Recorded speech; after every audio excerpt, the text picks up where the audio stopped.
Okay, here we go.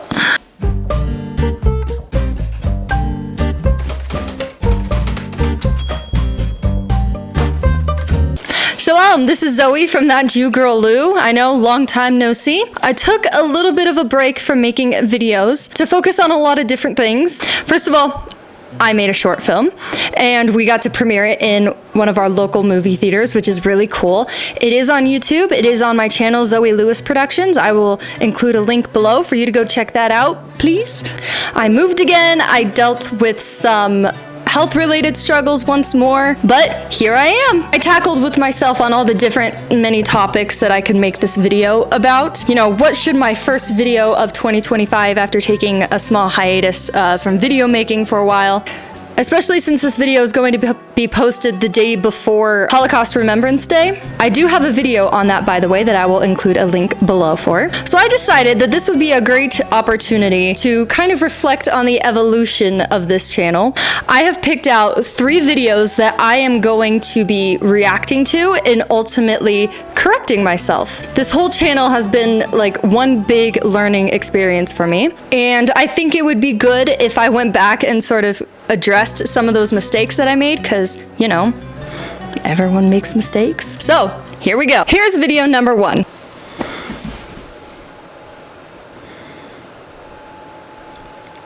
I've definitely changed my titles. My intros. So you know the song that we all sang growing up in Sunday school? Father Abraham had many sons, and many sons did Father Abraham. Yeah, you know the one. Yeah, let's start from the beginning.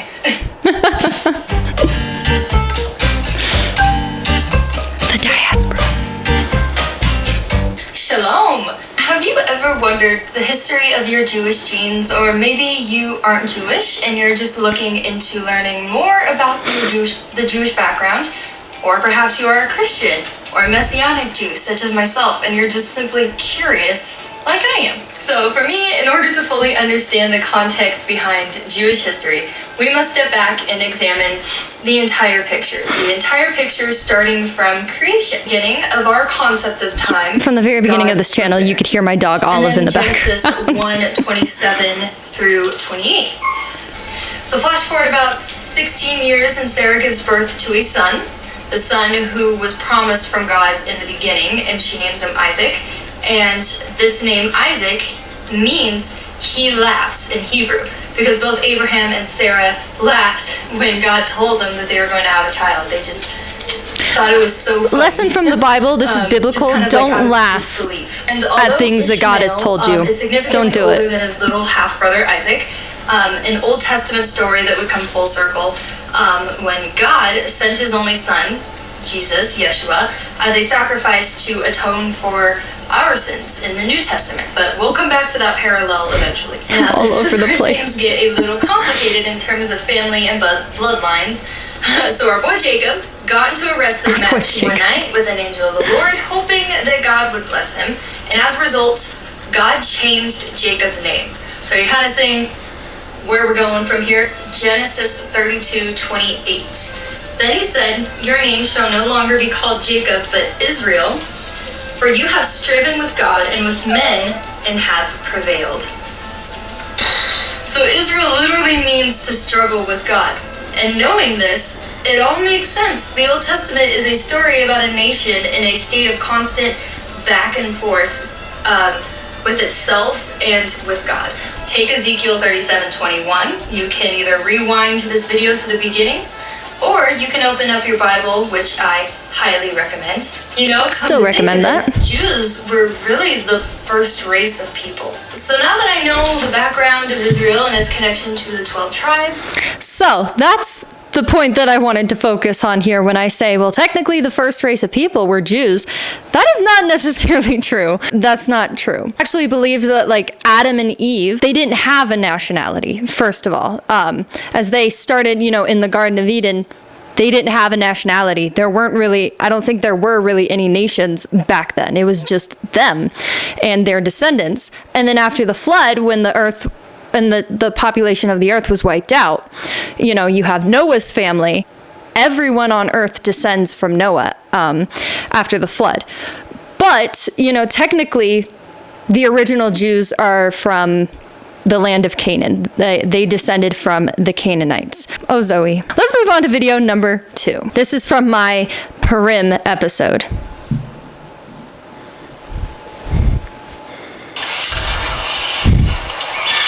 So ever wonder why these cookies are pointy?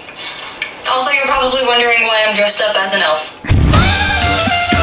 That was actually pieces from my actual Halloween costume. I dressed up as an elf from Lord of the Rings. Shalom! This is Zoe with another episode where I discover more about my Jewish heritage. Today I will be talking about Purim. I've heard it said Purim. I'm just gonna call it Purim for right now. But Purim is one of those Jewish holidays that I've heard a few times here and there. And I knew that it had something to do with Queen Esther, but not exactly what. Turns out the holiday is considered one of the wackier holidays in Jewish tradition. If you have read the book of Esther in the Old Testament, you will know that Esther was selected by King of Persia to be his wife. Or I could have said just King Xerxes. That would have been a lot easier. But no, I had to go the hard way for this video. The Persian Empire's prime minister at the time was a man named Haman, and Haman openly hated the Jewish people.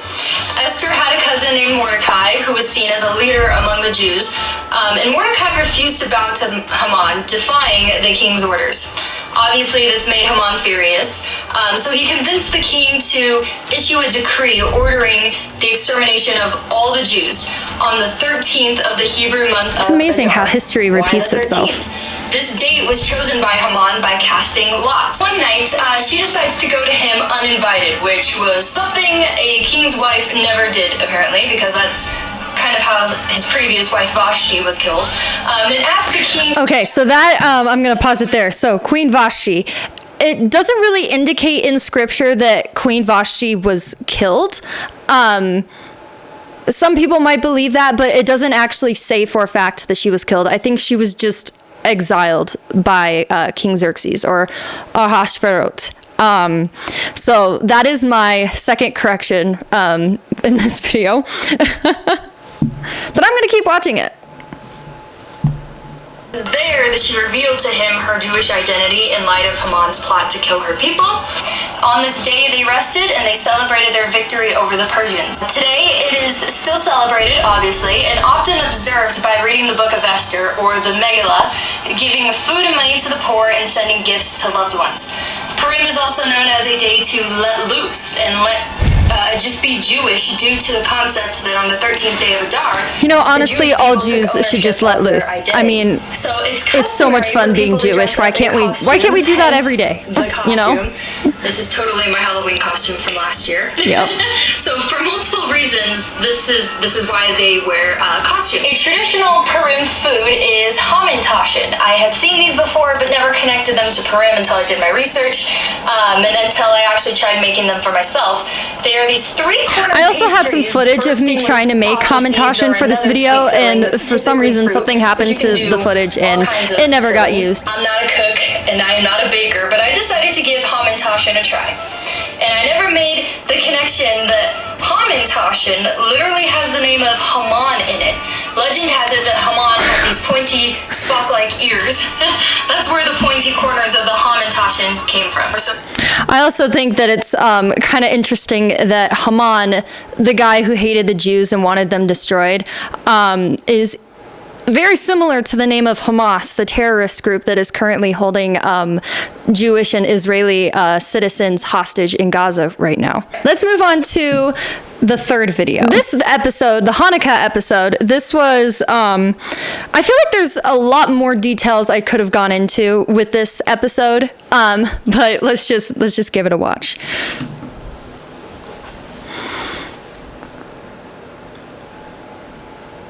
As Adam Sandler once sang, Hanukkah is so much funukkah, but it originally wasn't really that way for the ancient Jews. No, it wasn't.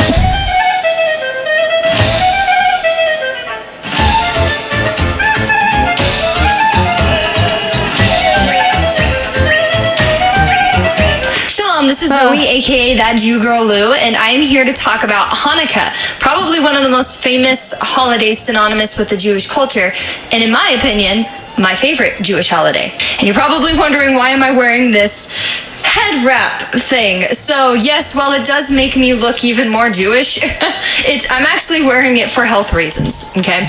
So something to share, something personal here. So I was recovering from being sick for a really long time while I made this video, and my body had gone through so much stress that my hair was actually falling out. Like my hair was really, really short. I had to cut it.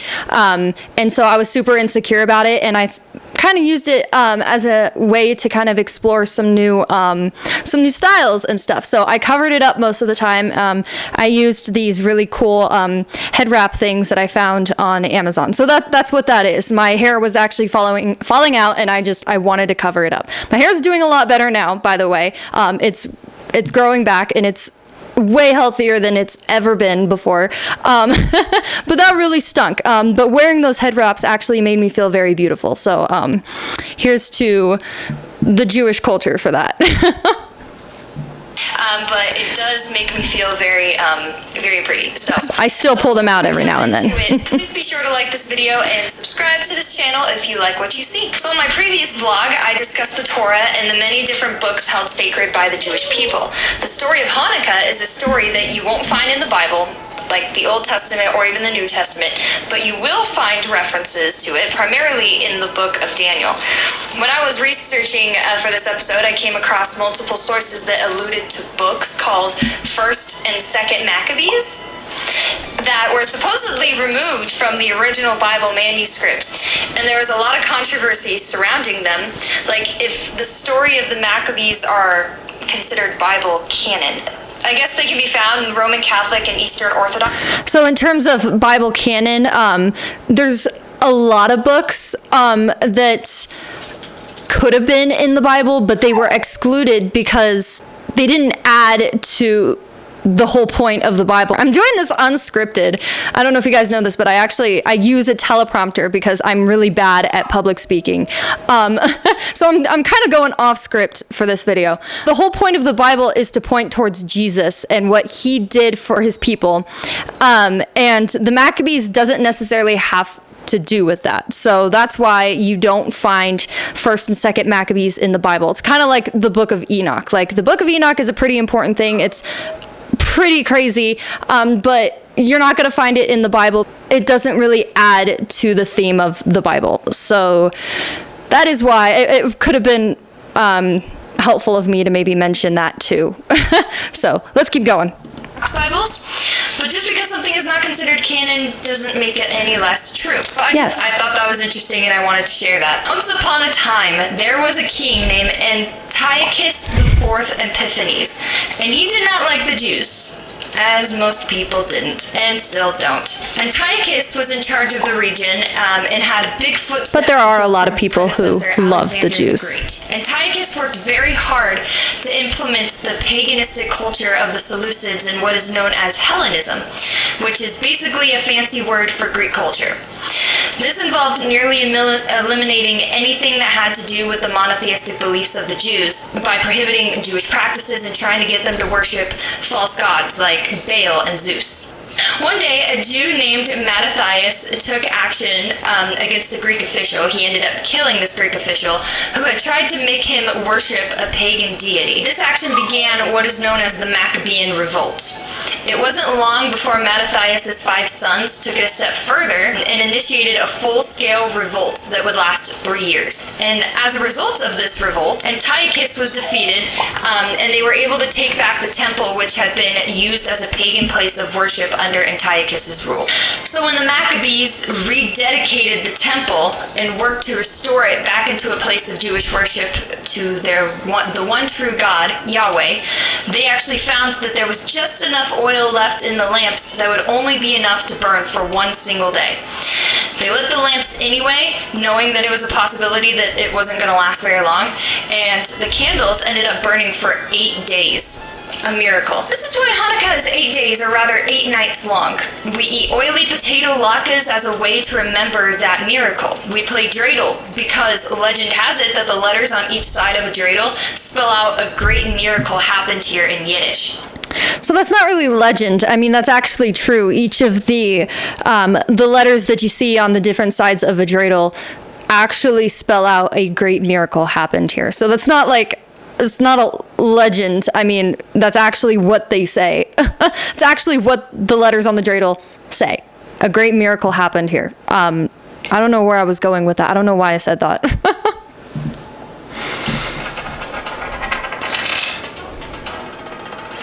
And we exchange gifts with our loved ones to commemorate family and faithfulness to one another and our heritage. I actually heard somewhere, I don't know how true this is, but I heard that the gift exchanging part of Hanukkah was not the original tradition of Hanukkah. I guess that's something that came with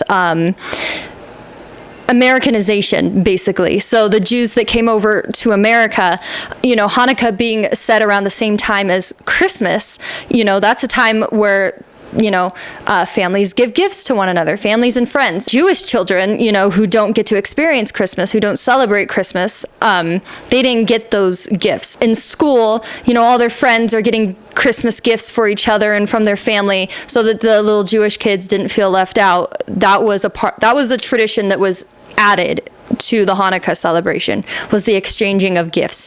I don't know how true that is. That is something I haven't really researched. Probably should. There's a lot of stuff, obviously, that I still need to research, but I think that's pretty interesting. So that's more of like the American side of Hanukkah, is giving gifts. I also heard that that isn't really something that citizens do in Israel as well.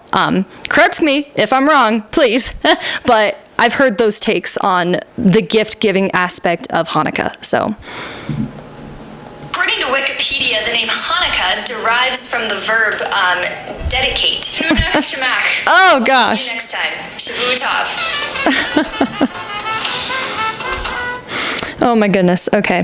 So I was so I think I mentioned, and maybe in another video, I don't think it's this one, but in another video, that like the beautiful thing about the Hebrew language is that every single letter, you know, is symbolic of something. It means something, and that's what makes it so easy to learn.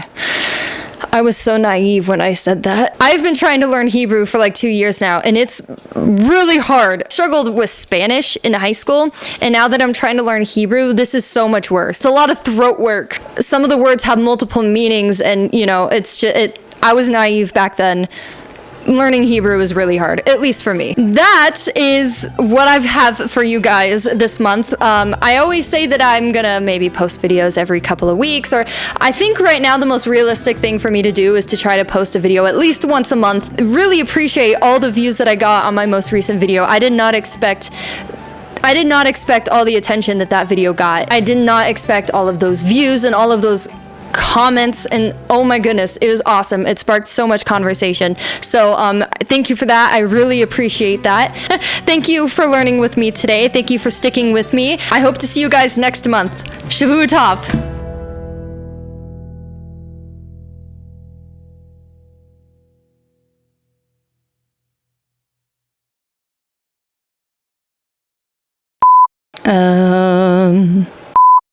I tackled with all